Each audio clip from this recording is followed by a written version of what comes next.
For someone who's been a filmmaker for almost 2 decades, it's a bit of a shame that I haven't shot on film.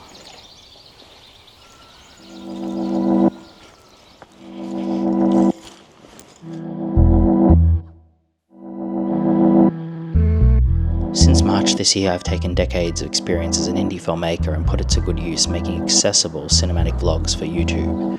To my surprise, I was chilling one morning and Dehancer reached out to me. I had a month to play around with the program and create something. This is that video. As an award-winning filmmaker who's made both feature and short films, I kind of wish they had something like Dehancer back in the day when I was making those projects. I don't like to complicate things. I've come from a grassroots background, and although I've received funding and played film festivals and had a bit of a career in this industry, I also don't think that art is just a job to me. Film is a lifestyle for me. Now I must say, I am no color grading expert. I just like a simple workflow that I keep in Premiere Pro. And despite that, I've actually found Dehancer very simple to use and quite easy so far. I don't like when the sun goes behind the cloud. Most people who have seen my channel know I like to shoot in bright sunlight with nice saturated colors. However, it seems that even when the sun goes behind a cloud, I can still get a pretty nice shot. That being said, anything that can enhance my workflow and make things easier for me to achieve a look that I want, well, that I'll be supportive of and enjoy. I've recently been running smartphone stories workshops and cinematic vlogging workshops with Cinespace, and what we teach is that you don't need all the biggest gear to make cinematic images. Part of what I teach is grassroots accessible filmmaking, which is mostly filming on gear you can carry in your pocket or a small bag. The main focus is on telling high quality stories on the smallest and lightest gear. Dehancer would have been great for these presentations. I would have been able to show what you can film with what's in your pocket and what you can achieve with your laptop. I went from lugging around all this gear and breaking my back and spending $5K on post-production to finish a project. Now, I literally have simplified my filmmaking to what's in my pocket and being able to achieve the look that I want on the go. Anyway, let me show you what my day off looks like with Dehancer. Spend a day with me. Except I'll whisper it because whispering is more a vibe.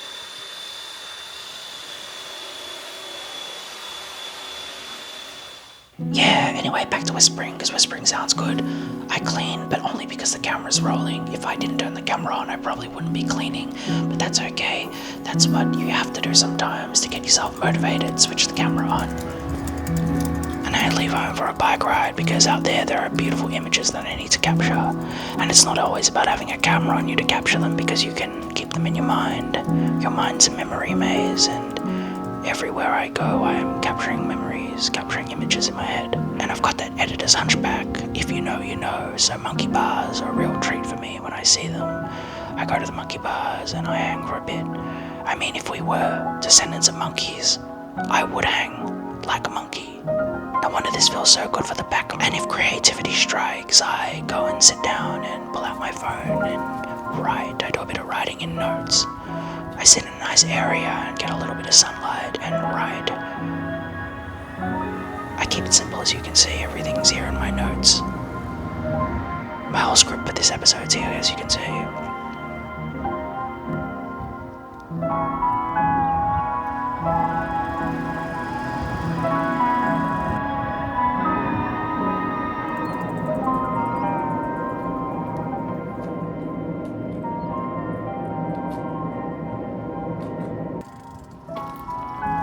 It's thrift shopping. I love thrift shopping. I like to browse thrift stores. It's a bit of a hobby of mine.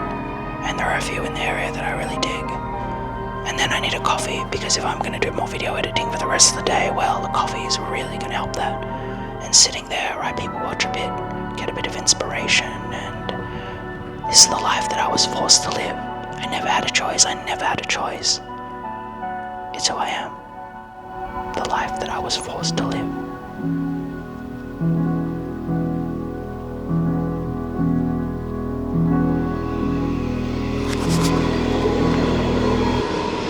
Wow, I really love trains.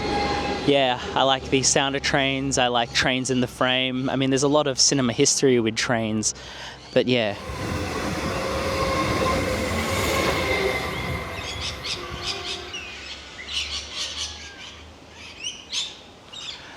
That's the sound of Australian birds. And yeah, They're really chirpy. Chirpy. Anyway, I'm heading to Japan soon, and I'm really excited to see how Dehancer holds up in that beautiful Japan light. Here's some of the footage of my Japan trip earlier this year.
And seeing my Japan footage inspired me to try 8mm. So one morning I woke up early when the sun was in the right position, and I pulled out my vintage lenses, which I haven't used in a while, and my GH5S, which was a camera I used to use a lot. Now here's me attempting the 8mm film vibes.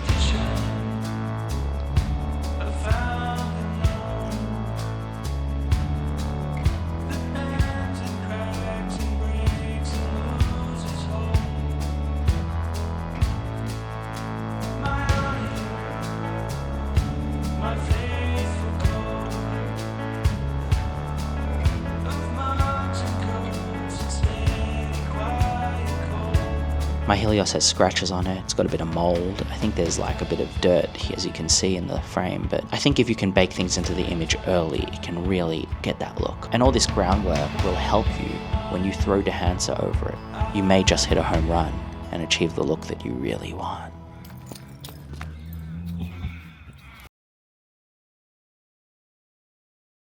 What I like, one word, simplicity.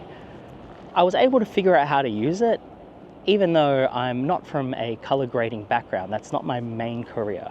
As I've said before, I'm a filmmaker with a bit of color grading knowledge. But to be honest, I figured it out, and I've had a lot of fun playing with it. Look at this. That is my setup. It's like how I pick up my consumer gear and get straight into filming. I mean, literally, my setup is as basic as it possibly could be. And it was really a pleasure to realize and discover that all the fears and anxieties I had about using Dehancer actually disappeared as soon as I opened the program and started like having a few clicks around. Now let's look at some of the footage from my award-winning short film, which was shot on the GH4. Back then, a color grader was way out of my budget, so I had to really focus on baking everything into the image. Now I came up as a filmmaker in the old school days of the mini DV tapes. It was lighting, costume, location choice, all these things, because I had to use the preset color palette in the camera. Now, let's imagine my film, the one I shot on the GH4, as a lost 16mm 1980s restored Filipino crime drama.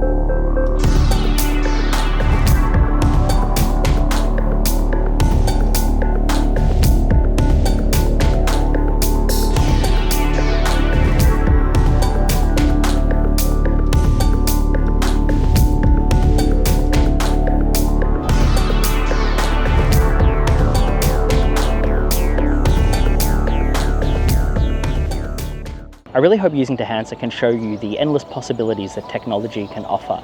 I mean, again, this is a vlog. I mean, I'm literally shooting on the most simple setup here, with just natural lighting. Now it does have some flaws, it's not perfect. Yeah, for example, on the camera list I couldn't find the DJI Neo, which I shoot on. And to be honest, it would be nice for them to update that, but yeah, eventually I'm sure they will. I also think that on my system it does seem to really take a lot of computing kind of power and energy, and my setup isn't exactly that outdated, so I wonder how it would fare on a laptop from 2016, for example. But for the most part, I can't think of too many other flaws. Oh yeah, actually no, there is one. Yeah, the price point. I wouldn't say it's fully accessible, but at the same time, it's kind of like buying gear that you would use. You know, if you are interested in the look of your film and you want to give it a go, it's not a bad way to get the look that you potentially want. And I always say this, but film is like a time machine. You can go back in time, you can go forward in time. Right now in my present, this is Melbourne. And this video is kind of getting a bit boring. So let's just pause, fade to black, and jump into my future me in Japan.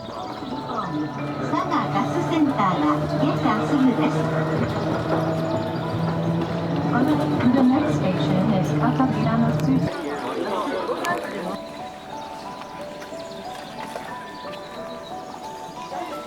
Makes me want to pull the Helios out more and actually shoot like this. It's really nice and soft.